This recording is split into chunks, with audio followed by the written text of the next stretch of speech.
Well, hello everyone, I am Slow Rider, this is my world. Hello, how you doing? Bienvenue. Other foreign words. Or should I say non-English words? Is that the proper way to say it these days? I never know. So, fuel shortages, huh? Well, I mean, let's be more accurate. There's a shortage of fuel at petrol stations. There's plenty of fuel. It's just a shame that no one can actually report that. See, the problem isn't the fuel, it's the getting the fuel to the petrol stations. And it wasn't a problem until everyone started panic buying. There is quite a good video. I like it. There's a video by Spicy110, which I'll try and remember to link to, where he explains what happens when petrol stations order fuel and, yeah, how your panic buying actually affects delivery of fuel.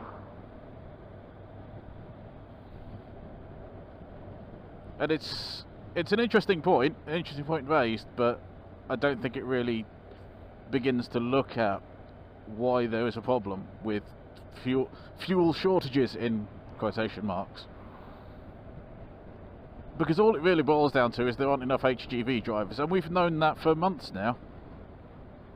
Months.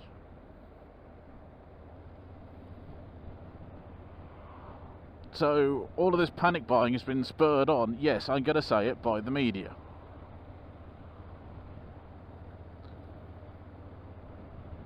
If the media hadn't turned around and said, oh, you know, some petrol stations are running short of fuel, we wouldn't be in the situation we're in now. We wouldn't. But in a few weeks' time, there'll probably be another story about how petrol prices have gone up since the shortage.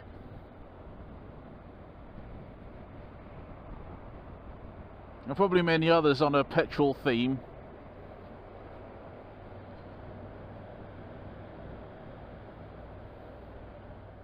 But the reality is, it's a shortage of HGV drivers. So why are we short of HGV drivers? Well, the honest answer is that we're not. I mean, we are, but we're not. We have a lot of people in this country who are qualified, fully qualified to drive HGVs. And in some estimates that have been put out there, we actually have more potential HGV drivers than vacancies. They just don't want to do the work. And it's not that they're lazy. It's actually for what I would consider to be pretty good reasons. You see, a lot of companies will hire agency workers to drive their trucks. Or rather, they'll hire agencies to hire drivers. And a lot of those can be on lower wages, and they can be on shorter working hour contracts. And that's not good. The British drivers don't like it. Those coming over from Eastern Europe didn't have a problem with that because they were getting more money than they were in whichever country they came from, because there are a few choices there. So they were happy to have their lower wages. They didn't worry too much about family time because, well, for many of them, their family was still in their home country. But family time is another reason why British HGV drivers are not so keen to do it anymore. There's overnight stop-outs, there's 9 and 10 hour days.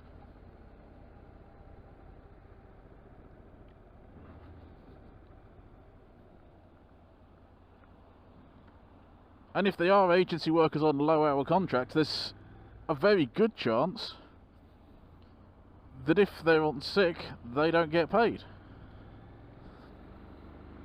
And if they take a holiday, they may not get paid. You know, if it's 0 hour, I don't know if they are any on 0 hour, got to be honest, but if they're on 0 hour, they won't get paid. If they're on low hours, they'll only get paid for the few hours that their employment contract gives them. Everything else, they have to go out and work. It doesn't suit the British lifestyle to do that, and particularly if the wages are lower because of workers coming in from other countries. So the problem hasn't been caused by Brexit or by COVID, but it has been illustrated. It has been shown up as the biggest problem that it's ever been, because we don't have those workers from Europe anymore, and the British workers are not being offered more money. They're not being offered better working hours.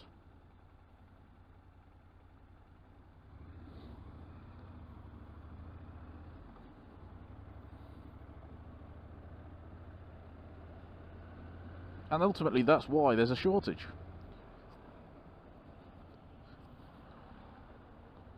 And for those of you who still think that it's Brexit, we'd have these European drivers and therefore we wouldn't have a problem. Another reason that it's not Brexit is that this isn't restricted to the UK. France and Germany have said they're short of drivers. In fact, I believe I'm right in saying that the figures Europe-wide, not just the EU, Europe-wide for the shortage of drivers is in excess of 400,000.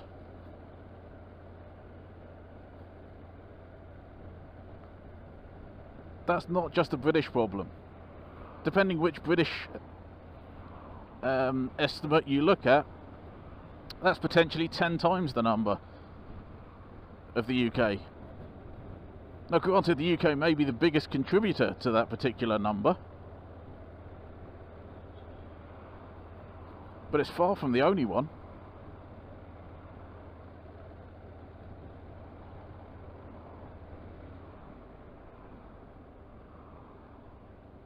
I do hear some reports that there's a problem in the States as well. I don't know quite what the situation is with that, to be honest with you.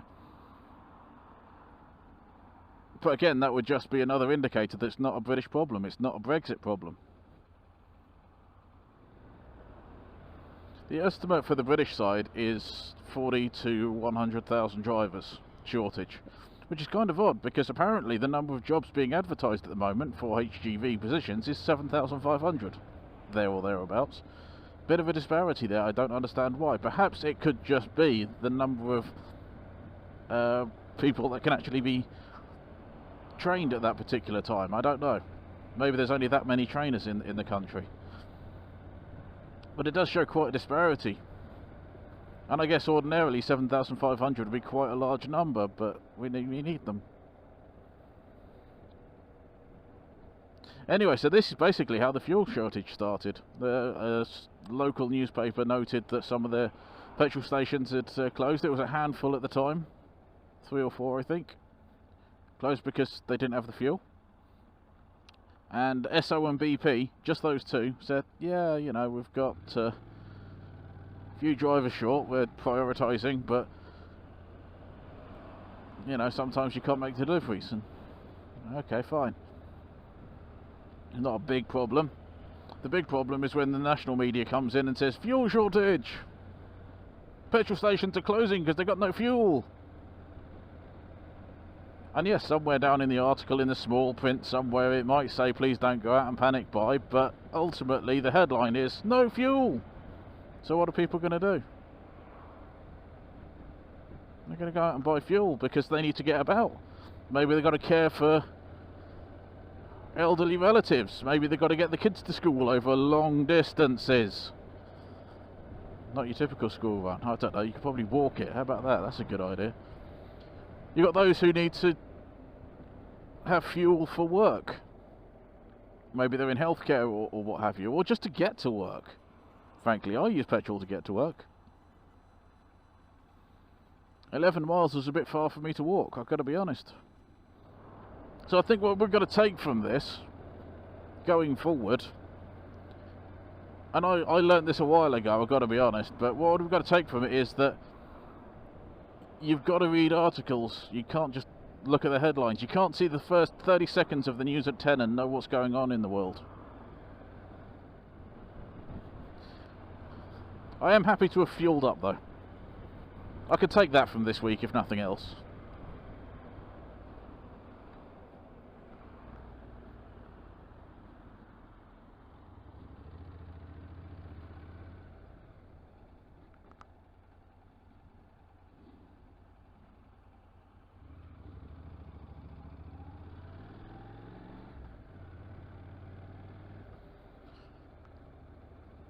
Anyway, hopefully the fuel shortage will be sorted out in a few days when the supplies actually begin to level out again.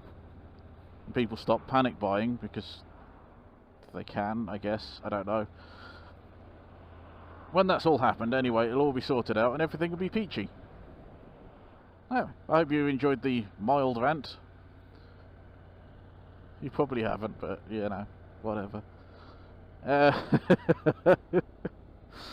I shall see you in the next video. Be good humans. Ta-ta for now.